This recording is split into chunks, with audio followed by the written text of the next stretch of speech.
Hey everyone, welcome back to the RKH podcast. I am so happy to have you. My name is Rami or Raminder, the RKH, your host, your psychic healer, former lawyer, and we are currently on our series about narcissism.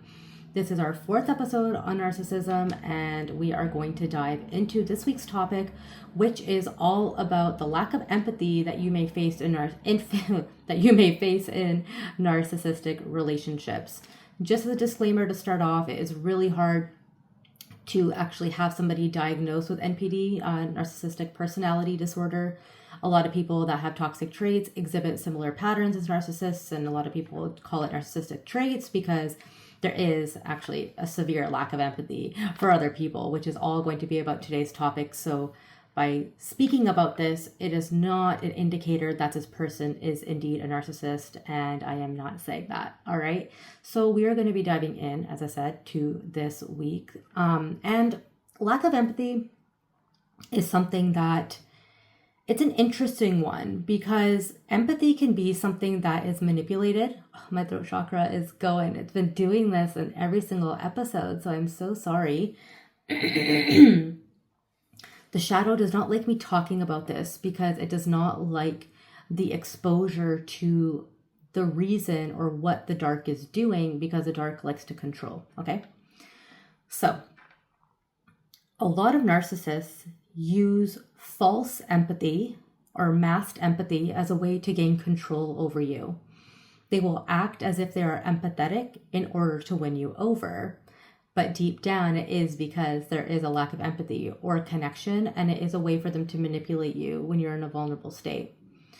Some people have absolutely zero empathy. Some people are on a scale of empathy, and it kind of depends on what the situation is, what the scenario is, what this person is feeling, and that can be a sliding scale. It's not like you're going to have zero empathy all the time. When you explain something to somebody, they may understand, yeah, okay, I get why you're acting this way. I get why you feel this way. I get why how I'm acting is impacting you. And they may be able to empathize by putting themselves in your shoes, right? But one thing with narcs is that, or people in toxic dynamics or that have them, is that oftentimes they will not understand what you mean or how you feel until you dumb it down for them, until you give them every single excruciating detail of how it hurt you, and if it were flipped, how it would impact them. Then they're like, oh yeah, now it's about me. And yeah, that would hurt me, right? And then it becomes about them again. That's usually what happens. It's like a cyclical pattern of taking away the attention from you and the problem and the hurt that's been caused and deflecting and projecting. We see that a lot in toxic relationships and with people that have insecurities. So somebody that has this inability to see your side or to think about how things are going to be for you in the long term, right? They're going to use their own wants and needs ahead of yours almost 100% of the time. How is this going to make me look? How is this going to make me feel? What do I want to do? How am I going to feel the best in this moment? And for a lot of people that have these traits, what is going to make them feel best is actually the opposite of what they should be doing. They're probably going to create some chaos in order to get a dopamine hit. Because that chaos is then going to be a long spurt battle into resolution between the two of you. And that's going to make them feel close again. That's because of a deep-seated wounding that they have from their childhood, where they didn't get enough attention, where they didn't feel loved, where they were bullied, where they were misunderstood, where they were assaulted. And then they want you to continuously fulfill their lack of healing in that space. So rather than actually going internal and doing the work to understand themselves better, they're going to continue to create these scenarios. And because you, maybe an empath, is likely still drawn to those attachment styles, like you're still drawn to wanting to fix somebody, which is okay. We go from wounded healer to healed healer. Because you have that dynamic, you're going to want to help. You're going to want to empathize. You're going to want to feel. You're going to want to do all of these things. Okay? So it is very important that you are taking care of yourself and showing yourself the empathy. And how would you be treating another person? A lot of the times people get caught up in, well, I wouldn't treat you that way. That's why they stay, because they wait to see if or when somebody is going to treat them how they want to be treated, right? So it is going to be a strong push and pull until you realize, well, their lack of empathy is just a part of their personality. If on their worst day they are unable to empathize with me, then why do they deserve me on my worst day or my best day? If they're not able to come back and take accountability, if they're not able to see how their actions are hurtful, why do I still believe this is something that is worthy for me to make amends in? So that is a question that you're going to have to ask yourself, or that maybe you have asked yourself in the past if you've suffered from this sort of dynamic of, wow, how far would I or have I let myself go to ensure that this doesn't fail or that I'm doing the best? And that is a part of your wounding as well, because you have this deep desire and valid want and need, feeling to be loved. You're going to continuously seek that out in this partnership. You're going to continuously help this person help themselves to love you, rather than saying, you know what, I will leave this and wait for a dynamic that will just want to heal me and help me and love me in general without me having to explain this. Because healing happens in a relationship as well. When traumas and triggers come up, you want to be in a healthy relationship where your partner is consciously there to listen to you, right? So that is something to keep in mind. The lack of empathy is also something that can be thrown at you as a way to hurt your feelings. So it could show up as them not caring about what's going on in your life, them not caring about your struggles, them not caring about how something has made you feel. And there is a big gap between having not wanting to enable somebody's pity party and generally not seeing someone's experience, even though they are aware of it, and empowering themselves out of it, right? Like, yeah, sure, you don't want a partner that's going to sit there and say every single day, yep, throw the pity party again, throw the pity party again. That's not healthy for you. That's not healthy for them. That's not a healthy dynamic, right? If you're not taking accountability for your own healing in those moments, and you're not self-aware to say, yeah, you know what, I'm playing a role in my misery, that's really not a healthy relationship dynamic to have. But if you're going through something and you're in the midst of that and you're empowering yourself and you're doing the thing and you're vocal about it and you're honest about it and you're saying, this is what's going on with me, and there's movement there, and the person shows a lack of empathy, how is that a partnership? A partnership is something that is meant to enhance your life. A partnership is not something that's meant to cause you more grievances. Like, it's pretty much that simple. We've been programmed to believe that relationships are meant to be super hard. This is clearing a lot for you guys. I'm like getting all the, right? We have been programmed intergenerationally to believe that we need to fight for the relationship.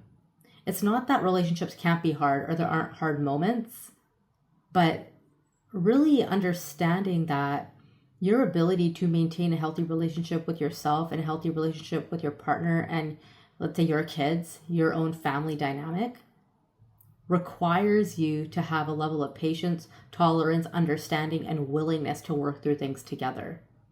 Doesn't mean that thing is going to be easy. But what are you facing? How are you feeling in that moment? Are you feeling like, yeah, we're a supported and supportive team? This is aligned for me. Are you continuously feeling bashed? Are you continuously feeling like you're not heard? Is it always about the other person? Those are the sort of questions that you got to ask yourself, right? Because you're programmed with the belief that it's meant to be hard and you're meant to be in chaos, it's difficult to deprogram yourself from that. It's difficult to take a step back and be like, I don't want this for myself. I want to feel calm. But what happens when we feel calm is that sometimes we then want to create the chaos. We then want to ask ourselves, well, why am I feeling calm? Should I be feeling calm? So those are all healing things that occur due to your own attachment styles, your coping mechanisms, your own trauma, and your triggers. I would love to work with you one-on-one with that. I love working with clients through their inner child traumas, their intergenerational patterns and traumas, as well as their past life ones. So we can do that in individual coaching to really get deep down into where your attachment style and your decision-making skills rooted from, okay? Or lack of skills. Where is your survival mode, and why do you have that survival mode and instinct? So those are things to really look out for. All right, so empathy.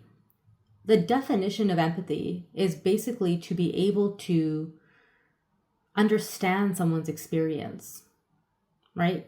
To be able to put yourself in their shoes, whether or not you've been in that scenario, to help them through it, to see, yeah, I see why that would be difficult for you.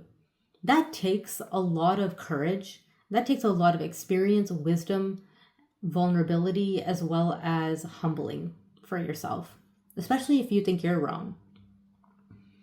But because a narc or toxic individual believes they're always right, it's very hard for them to put empathizing with you on the pedestal just for a second. Like, hey, I put you through all of this already. Let me just take a step back and not make it about myself. That is something very hard for them because they're insecure. Because their constant need for validation and attention is so large, they will do absolutely anything to get it. Lie, cheat, steal, whatever it is, to get that attention. Okay? So if you are constantly being berated in order for them to achieve that, that's not a healthy relationship. If you are constantly being talked down to or looked down to because this person doesn't feel adequate within themselves, that's not a relationship you should be in. But again, like I said, when you are a very empathetic person, you're going to want to help someone through that. But the only person that can really help themselves is themselves. Through counseling, through therapy, through coaching, through doing the inner child work, through understanding where the trauma stems from, to creating boundaries. And a lot of people don't want to create boundaries because a narcissistic person or someone with those traits, as I keep saying, you get what I mean? So I don't want to keep putting both of them together. Because this person needs basically, they need a pot of people, places, and things that give them that dopamine hit. They have a really hard time creating boundaries because when they don't get the validation or the spark from you, or when you create a boundary with their toxic habits, they're going to go to a family member or a friend or an addiction or a place to go and receive that, because they don't know that they got to do the work inside themselves to feel better. They got to look at themselves in the mirror and say, you caused this. So they can't really create really healthy boundaries because the system that enables them is the system that is not the one holding them accountable, which is you. And so for them, it's easier to go and pick from the pot of how they're going to get that validation from the next person, right? Then you naturally look like the bad person because you're the one that's going to be behind closed doors getting the most wrath of this behavior. That's just how it is when you're in a close, intimate partnership relationship, whether that's a family member or a romantic relationship. I know a lot of you listening will be listening due to romantic relationships, but for some of you, of course, it's going to show up in your parent life, and it could show up in both. Or potentially, that's going to be the reason, probably, why you have this thing that's coming up for you. So your empathy for yourself in those moments is going to be very important. Because if someone has the capacity and capability to say something so cruel to you, that capacity and capability only grows as you stay. That's coming from personal experience.